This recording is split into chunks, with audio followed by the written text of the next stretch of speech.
सबको जय यीशु की। प्रभु यीशु क्रिस्त में प्यारे भाइयों बहनों, सामान्य काल का आखिरी इतवार है, यानी कि 34वां इतवार है। और इस इतवार को कलीसिया क्रिस्त राजा राजेश्वर का पर्व मनाती है। और आज के दिन में हम सभी इस बात पर विचार करें, क्रिस्त राजा राजेश्वर किस प्रकार का राजा है, वो अपनी प्रजा के साथ कैसे व्यवहार करता है, प्रजा की कैसे देख रेख करता है, प्रजा के लिए क्या कुछ वह करता है। इन सभी बातों पर हम आज के दिन में मनन चिंतन करेंगे। Sunday password to the word इस शीर्षक के अंतर्गत आज का जीवंत वचनों को सुनने के लिए, उन पर मनन चिंतन करने के लिए और उन वचनों के द्वारा क्रिस्त राजा राजेश्वर की आराधना स्तुति महिमा करने के लिए और उस प्रभु राजा के अधीन रहते हुए उसकी महिमा करने के लिए मैं आप सभी लोगों का हार्दिक स्वागत करता हूं। आज मुख्य रूप से प्रभु राजा राजेश्वर अपने राजाधिकार के उस बात को हमारे सम्मुख एक दृष्टांत के माध्यम से रखते हैं। जब प्रभु से पूछा गया क्या तुम राजा हो, तो प्रभु ने कहा राजा हूँ, लेकिन मेरा राज्य इस संसार का नहीं है। प्रभु का राज्य आध्यात्मिक है, स्वर्गीय राज्य है। और इस प्रकार से आज के सुसमाचार के द्वारा उस स्वर्गीय राज्य में प्रवेश करने से पूर्व वह राजा किस प्रकार से अपनी प्रजा के साथ उनका न्याय करता है, इस एक झलक को आज के दिन में हमारे सम्मुख आज के सुसमाचार के द्वारा रखा गया है। सुसमाचार मत्ती के द्वारा रचित अध्याय 25 पद संख्या 31 से 46 तक यहाँ पर लिखा है, जब मानव पुत्र स्वर्गदूतों के साथ अपनी महिमा सहित आएगा तो वह अपनी महिमा में सिंहासन पर विराजमान होगा। यह दृश्य लिखा गया, यानी कि अंतिम समय के न्याय के दिन दाएं और बाएं के लोग कौन हैं और उनका न्याय कैसे होगा, इन सभी बातों का जिक्र किया गया। लोगों का न्याय उनके जीवन पर, उनके कर्मों पर आधारित उनका न्याय होगा। भले लोगों के लिए स्वर्गीय सुख मिलेगा और बुरे लोगों के लिए नरक के आग में जाना होगा। इस बात को हमारे सम्मुख प्रस्तुत किया गया। आज के पहले पाठ में प्रभु एजेकियल के ग्रंथ के माध्यम से स्वयं कहता है, मैं जैसे चरवाहा अपनी भेड़ों की देख रेख करता, मैं भी अपनी भेड़ों की इसी प्रकार से देख रेख करूँगा, उनको खिलाऊँगा पिलाऊँगा, ध्यान रखूँगा, ख्याल रखूँगा, हर प्रकार से उनका परवरिश करने का वादा प्रभु करता है। तो आज के दिन में भाइयों बहनों, हम मुख्य रूप से 7 अलग अलग बिंदुओं पर हम लोग मनन चिंतन करें। पहला बिंदु है, मानव पुत्र महिमा सहित कब आएगा। इस बात पर हम लोग विचार करें, जो कि आज के सुसमाचार के शुरुआत में लिखा है, जब मानव पुत्र सब स्वर्गदूतों के साथ अपनी महिमा सहित आएगा। अपनी महिमा सहित मानव पुत्र कब आएगा? ये न्याय का दिन, अंतिम दिन, जिस दिन सभी लोगों का न्याय होगा, उस दिन मानव पुत्र अपनी महिमा सहित न्याय करने के लिए आएगा। उस दिन दया दिखाने के लिए नहीं आएगा, प्रेम दिखाने के लिए नहीं आएगा, बल्कि जो कुछ भी सुसमाचार हम सबों को दिया गया है, जिस रास्ते पर चलने के लिए, जीने के लिए हम सबों को चुना गया, बुला गया है, उस पर हमारी जीवनी कैसे रही, इस बात पर हमारा न्याय करने के लिए वो अपने महिमामय सिंहासन पर महिमा सहित आएगा। इस बात को हम समझें कि एक दिन हम सभी लोगों को उस राजा के सामने अपने जीवनी पर मूल्यांकन करने के लिए, विचार करने के लिए, क्या कुछ हमने अच्छा किया, क्या अच्छा नहीं किया, उन सभी बातों का सामना करने के लिए उस न्यायाधीश प्रभु मसीह के सामने हम सबों को एक दिन जाना होगा।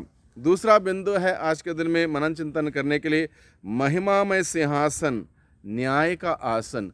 और ये महिमामय सिंहासन क्या है? प्रभु उस दिन न्याय के सिंहासन पर बैठेगा और सभी लोगों को उनके सामने एकत्रित करेगा, कुछ लोगों को दाएं, कुछ लोगों को बाएं। और यहाँ पर उदाहरण में बताया गया, दाएं भेड़ों को और बाएं बकरियों को एकत्रित किया जाएगा। इस प्रकार से प्रभु मसीह हम सबों के न्याय करने के लिए आएगा। इस बात को हमें याद रखने की आवश्यकता है। उसके अनुरूप जीवन बिताने के लिए प्रभु हमें बुलाता है।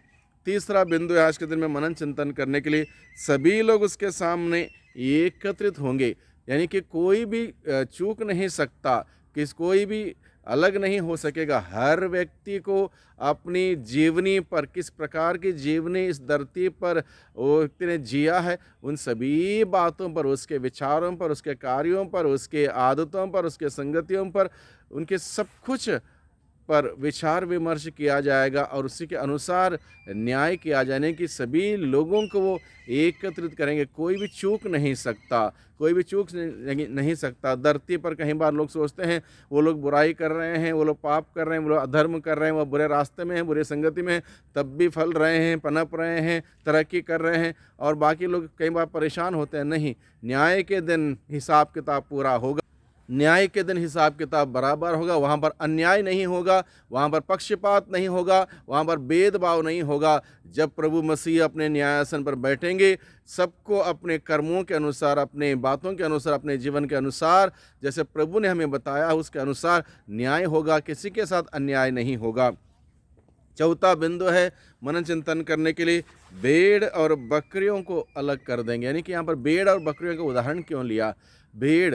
भेड़ों को दाएं तरफ और बकरियों को बाएं तरफ एकत्रित करेंगे।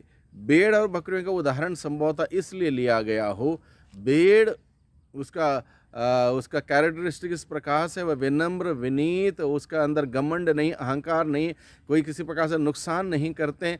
और भेड़ हमेशा जब आवाज़ करते हैं वे इस प्रकार से बोलते हैं। तो बकरियां, ये उनके स्वभाव है नुकसान पहुंचाना, तितर बितर करना, अलग अलग प्रकार से अशांति फैलाना उनका व्यवहार होता है। और हमेशा वो मैं कहते हैं, यानी कि एक प्रकार का अहंकार। यानी कि ये उदाहरण इसलिए दिया गया है धर्मी और अधर्मी, इस प्रकार इस बात को समझाने के लिए ये उदाहरण दिया गया, धर्मी और अधर्मी, इस बात को समझाने के लिए। यानी कि धर्मियों को दाएं तरफ, अधर्मियों को बाएं तरफ भेड़ और बकरियों के भांति एकत्र किया जाएगा। पांचवा बिंदु है दाएं और बाएं। ऐसा क्यों किया गया? यानी कि प्रभु बताता है मेरे दाएं के लोगों ने अपने जीवन में भूखों को खिलाया, प्यासों को पिलाया, परदेशियों को अपने यहाँ ठहराया, जब बीमार थे उनकी देख रेख की, अनाथ अकेले थे या बंदी गृह में थे उनसे मिलने गए। इस प्रकार के भले काम करने वाले लोग, भलाई की कार्य करने वाले लोग, लोगों की सेवा करने वाले लोग, प्रभु के नाम से लोगों पर अपना उस प्यार जताने वाले लोग, वो रहेंगे। उनको धार्मिकता की उस श्रेणी में रखा जाएगा। और यही मौका मिलने पर, भूखों का नहीं खिलाने पर, प्यासों का नहीं पिलाने पर, और परदेशी को अपने यहाँ नहीं ठहराने पर, उनके साथ गलत व्यवहार करने पर, ऐसे लोगों को अधर्म के उस श्रेणी में रखा गया। दाएं और बाएं इस प्रकार से रखा गया है। इसलिए हम सबों के लिए आज का यह पर्व हम सबों को सचेत करता है कि हम सभी प्रभु के उन वचनों के अनुसार, मूल्यों के अनुसार, सिद्धांतों के अनुसार जीवन बिताते हुए धार्मिकता का जीवन हम सभी बिताएं, अधर्म का जीवन नहीं बिताएं। क्योंकि न्याय के दिन अगर हमने अधर्म करते हुए हम पाए गए हैं, अधर्म के रूप में पाए गए हैं, तो निश्चित रूप से नतीजा बुरा होगा और अनंत आग में जाना होगा। और अच्छे होंगे हमारे कर्म, हम स्वर्ग या सुख भोगेंगे। छठा बिंदु है आज के दिन में मनन चिंतन करने के लिए, बाएं के लोगों से प्रभु कहते हैं शापित हूँ क्योंकि तुमने मेरे वचन के अनुसार, मेरे बुलावे के अनुसार जीवन नहीं बिताया, इसलिए तुम नरक में कभी नहीं बुझने वाली आग में जाने के प्रभु सचेत करता है। न्यायाधीश प्रभु यीशु मसीह व राजा जब न्याय करने आएगा, वह किसी के साथ भी भेदभाव, पक्षपात नहीं करता। इस सभी बातों को हमारे सम्मुख आज के दिन में रखा गया है। सातवां बिंदु है प्रभु कैसे राजा है। इस बात को हमें समझने की ज़रूरत है। प्रभु राजा कैसे राजा है? प्रभु राजा सेवा कराने नहीं बल्कि सेवा करने आया है। ये प्रभु राजा की विशिष्टता है। प्रभु राजा सेवा कराने नहीं बल्कि सेवा करने के लिए आया। अक्सर हम लोग दुनिया में देखते हैं राजा सेवा कराते हैं अपने प्रजा से, लेकिन प्रभु ख्रिस्त में विशिष्टता ये है, वो सेवा कराने नहीं बल्कि सेवा करने के लिए आए। दूसरी बात यहाँ पर हम देखते हैं 7वां बिंदु में, वो प्राण लेने नहीं बल्कि अपना प्राण देने आया है। वो प्राण लेने नहीं बल्कि प्राण देने के लिए आया। ये और एक विशिष्टता है प्रभु राजा की, क्रिस्त राजा की, वो प्राण देने के लिए आया है। संसार के शासकों में हम देखते हैं वो सेवा कराते हैं, प्राण लेते हैं, लेकिन प्रभु संसार का राजा नहीं है। वो हमें जीवन देता है, अपना प्राण देता है, हमारी सेवा करता है। दुनिया के राजाओं ने बल प्रयोग किया, प्रभु ने बलिदान प्रयोग किया। दुनिया के राजाओं ने अपने राज्य का विस्तार के लिए, बढ़ाने के लिए अपना बल प्रयोग किया, लेकिन प्रभु ने बलिदान प्रयोग किया, कलवारी पर बलिदान चढ़ाया। कितनी एक खूबसूरत बात है हम सबों के लिए मनन चिंतन करने के लिए। राजाओं का राज्य खत्म हुआ, क्रिस्त का राज्य हमेशा बना रहेगा। दुनिया के ना जाने हजारों राजा रहे इस दुनिया में, उनका राज्य खत्म हुआ, लेकिन क्रिस्त का राज्य कभी ना ही खत्म होगा, ना ही खत्म हुआ है, बल्कि हमेशा बना रहेगा। क्रिस्त राजा का राज्य किस प्रकार का है? क्रिस्त राजा का राज्य किस प्रकार का है?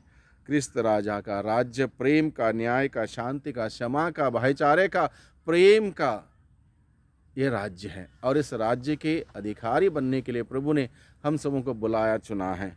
राजा अधिकार नहीं जताता, ना ही जमाता, बल्कि मित्रता का आह्वान देता है। मित्रता का आह्वान देता। क्रिस्त राजा ने हम सबों को मित्रता का आह्वान दिया। उस आह्वान को स्वीकार करें, मित्रता स्थापित करें, मित्रता मजबूत करें और उस क्रिस्त राजा के साथ मधुर संबंध रखते हुए उसके बताए हुए मार्ग पर चलते उसकी महिमा करें और उसकी महिमा देखें। आइए हम प्रार्थना करें। सर्वशक्तिमान पिता परमेश्वर, धन्यवाद देते हैं आज के दिन के लिए। क्रिस्त राजा राजेश्वर का पर्व मनाने के संदर्भ में प्यारे प्रभु जी, आपने अपने वचनों के द्वारा हम सबों को अनुग्रहित किया है, वचनों के द्वारा हम सबों को सचेत किया है कि किस प्रकार का जीवन हम सबों को बिताना है। हम आपको धन्यवाद देते। हम दुर्बल ज़रूर हैं, कमी कमजोरी से भरे हुए लोग हैं, हम इस बात को मानते हैं। इसलिए प्यारे प्रभु जी, हम आपकी ताकत, शक्ति, सामर्थ्य, पवित्र आत्मा की अगुवाई मानते हैं, जिससे कि प्रभु हम सभी आपके बताए हुए मार्ग पर चलते हुए धर्मियों की श्रेणी में गिने जाने लग जाएं और एक दिन स्वर्ग का सुख हम सभी प्राप्त कर सकें। दुआ करते हैं उद्धारकर्ता यीशु मसीह के नाम से, आमीन।